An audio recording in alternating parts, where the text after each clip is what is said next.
So you know, he had a birthday party, Media Matters senior fellow, but we don't know how he spent it. But you know what? The robots did. Surprise. Surprise what? Clive? Surprise. Fox has surrendered. We won. Really? Wait, does that mean we have to look for real jobs? I kid. Fox hasn't surrendered yet, but we're getting close. The surprise is it's a surprise birthday party for you. But where's everyone? It's just you. Yes, well, it's a surprise that I am here. Is Mr. Soros coming? No. Today he has an appointment to get his belly button lint cleaned out. Would you like to play a game? Where is everybody? What kind of game can you and I play? Let's have a staring fight. Ready, set, go!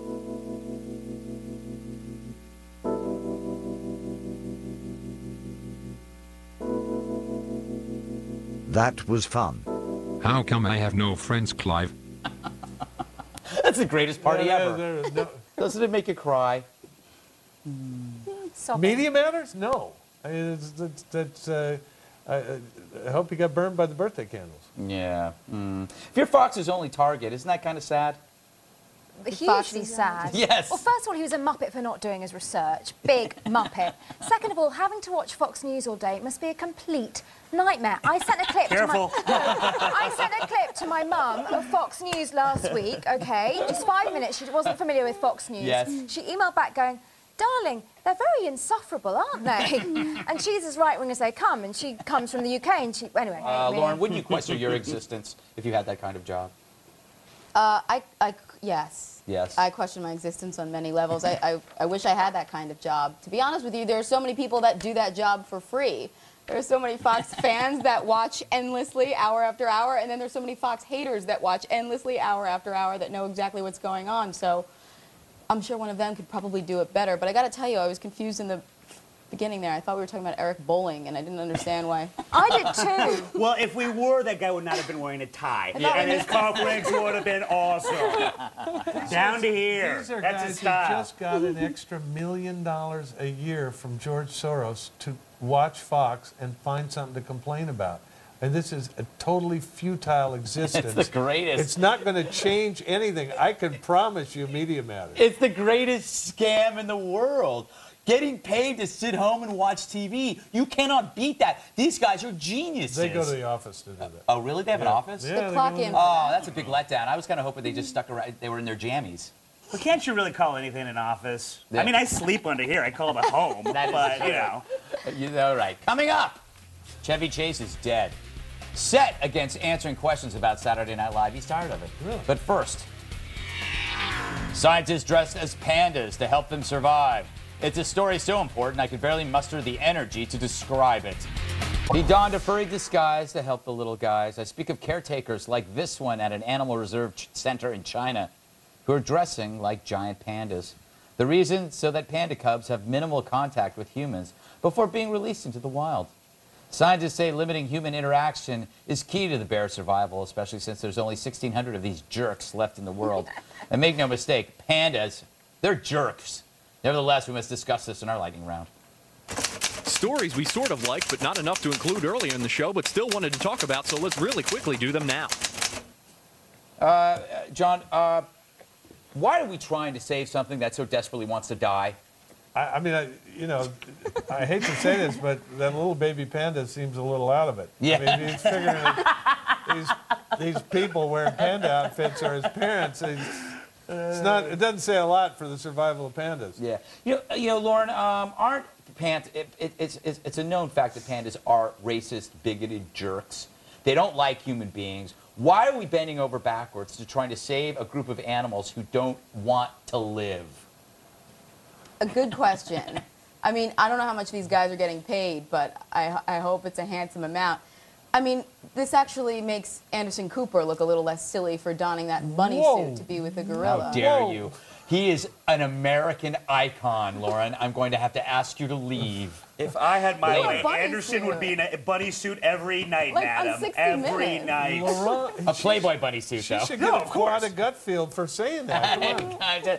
Imogen, there are entire countries that euthanize the elderly, yet they spend millions so that pandas may have babies. What is wrong with this world? Well, it is a dreadful world, but I was actually looking for a new job, especially about what I said earlier. And I think absolutely I would like a job where I can don a Halloween costume and work with nature all day. So I'd absolutely like to be out there. Well, I could arrange some. Bill, you own a panda costume, but for something totally different. Yes, yeah, and I look about as convincing as those guys. Yeah. In fairness to your assessment, I think the guys dressed up as pandas looked a little out of it as well. Are we sure these are scientists, Greg? One guy had a mask off of him. The other guy just had his hands instead of paws. Who do they think they're fooling? That baby panda is dumb, but he's not stupid. Not fooling me either. That's All not right. fur, it's velvet. They know it. An Oregon man has been permitted to legally change his name to Captain Awesome, saying he was inspired by the TV show Chuck.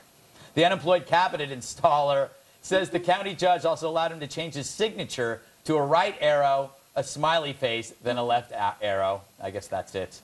Lauren, is Captain Awesome truly deserving of being Captain Awesome? Because I think he is. Is he single? That's my only question. Yeah, obviously he's got a head on his shoulders and he's contributing to society. He went through the legal system to have this done. Yeah. I say we celebrate his Yes, creativity. Imogen, why won't more people change their names? Because there's so many stupid names out there, like Bill and Andy. And Imogen, stupid name that nobody can spell here and nobody can say. Yeah.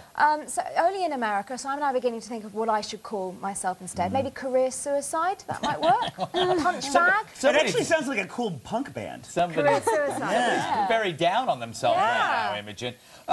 John, I would change my name to John Gibson. Would that be offensive Fine to by you? me. There's a bunch of them. But the question here is not the guy who wants to be Captain Awesome, but the judge in the actual court who approved that. I mean, the people of Oregon ought to find out who that is and get him off that bench as soon as possible. Off that bench and into my car. Or arms. Yes. On a car. Bill, what would you like to change your name to? Bill's perfect, let's be honest. Short Bill for perfect? William and all awesome. But as Lawrence Vaughn's life coach, we've been working on a couple possible name changes. The first one was VOLA, which is an acronym for Voice of Long Island. She didn't like that one, so we've settled on what? Thunderlips, yes?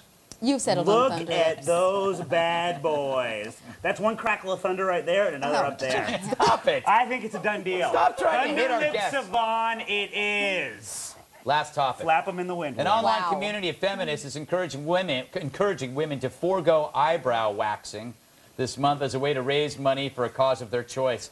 The group is hoping to dub the month December Brow. All right, Imogen, before I go any further, have we been taken on a story? Is this for real? I'm not sure now. Well, I hope not. You may have been punked, absolutely, but in the cause of helping out small businesses, I will be continuing to go to my local brow bar because, quite frankly, I need it. No, I don't believe Wouldn't be that. inflicting Yours on are it. beautiful. Yes, because I go to a brow bar. I never even heard Lauren, that. are you naturally a hairy-faced person? Not anymore. I'm like a baby seal. I got everything lasered. So Really? I couldn't. Like baby seals. Yeah. Yes.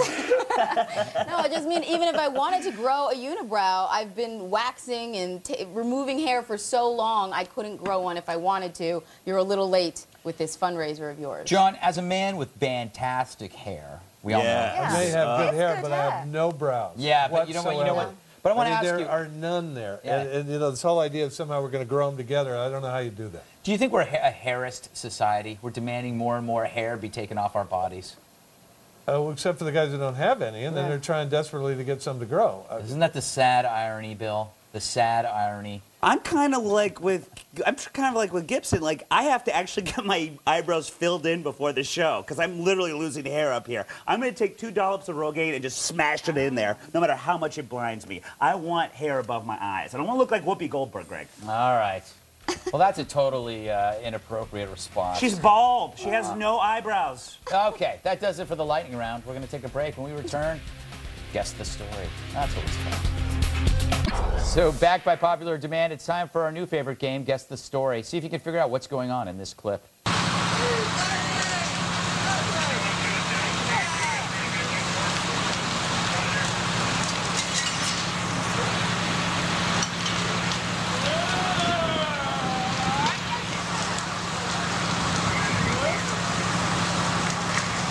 I think at that point everything got blurry. Anybody know what happened? I disqualify myself because that was my dad. Yeah. I know exactly what happened. All right. Yeah. Well, that's good. I think what happened was there was a fire and he escaped, and he was just happy. He was on acid. Yeah, he was rescued. He was rescued It and he was looked happy. like Jesus had been reincarnated. It was- My dad often thinks he's Jesus reincarnated. It was a You're happy close. It ending. makes me think that people that are rescued aren't as joyful Yeah, as they should be. Right. He was grateful, but he didn't have to flip off everybody. All right. Next, we're going to play a quick game called Is This the Cutest Video Ever? That's where I show you a video and you answer the question, is this the cutest video ever? It's that simple. Let's play.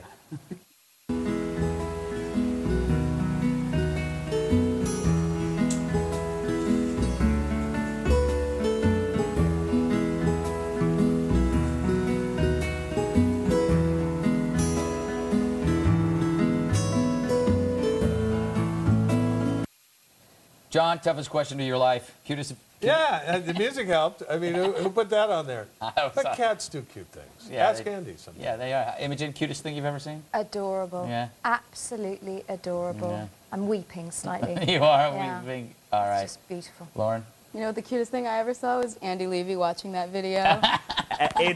She's not kidding. We have a screen where we can see Andy. He was literally cooing. There it is, reinterpreted.